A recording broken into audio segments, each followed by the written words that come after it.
या बातमीचे प्रायोजक आहेत सुपर लर्नर्स अकॅडमी। काटोल तालुक्यामधील चिखलागड ग्रामपंचायतमध्ये येणाऱ्या तांदुळवाणी वलनी आदी परिसरामध्ये वाघानं या आठवड्याभरात मोठा धुमाकूळ घातलाय। यामध्ये शेतकऱ्याचं मोठं नुकसान झालंय। कोठ्यामधील वासरांची वाघानं शिकार केली असून यामुळे गावकऱ्यांमध्ये भीतीचं वातावरण आहे।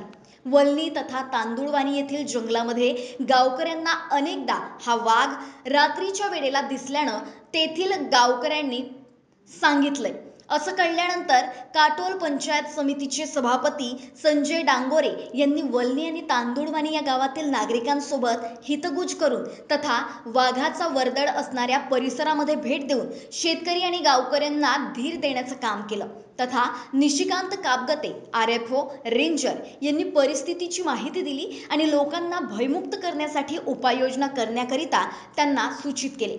वाघोबाच्या भीतीमुळे शेतातील कामे सोडून घरी बसावं की कुटुंबाचं पालन पोषणाची जबाबदारी पाहता तोंडावर आलेल्या मृग नक्षत्रातील शेती कामास सुरुवात करावी हा बिकट प्रश्न शेतकऱ्यांसमोर उभा ठाकलाय।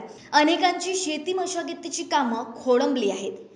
लपून बसलेला वाघ सहसा दिसून पडत नाही, परंतु झाडे झुडपात तो केव्हा येऊन कुणाचा फडशा पाळेल याची शाश्वती राहिली नाही। तेव्हा कुटुंबाच्या उदरनिर्वाहाचा विचार करता स्वतःचा जीव टांगलेला ठेवून शेती करावी काय असा वंचित शेतकरी वर्ग विचार करताना दिसून येतोय।